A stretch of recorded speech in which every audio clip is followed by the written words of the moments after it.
Sa inyong lahat, dahil ang aking inaalagaan ay malaki na, kaya pwede akong gumawa ng video habang siya ay naglalaro. Ngayong araw na to ay holiday sa Madrid, at kahit hindi ako nagtatrabaho sa Madrid or yung bahay ng amo ko ay wala sa Madrid, ay holiday din ako. Kaya lang ngayong araw na to ay ako ay may pasok dahil nga kailangan ako ng aking mga amo, kaya kailangan ko magtrabaho dito sa Madrid. At depende sa inyong mga magiging amo, pag pumasok kayo ng holiday, either ito ay double pay or babayaran kayo ng amo nyo, o kaya naman ay palit araw.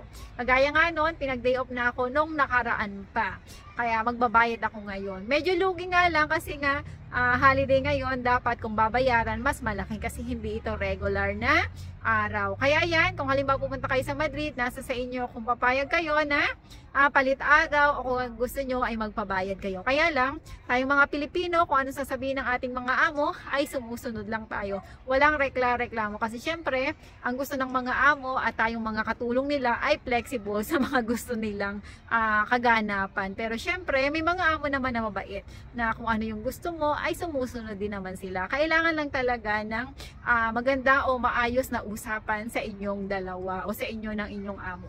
Kaya kung sino man pupunta dito sa Madrid, good luck at huwag malamwala ng pag-asa.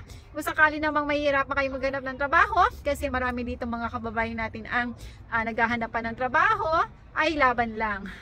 Take lang na take ng interview at pasasaan ba't makakahanap din kayo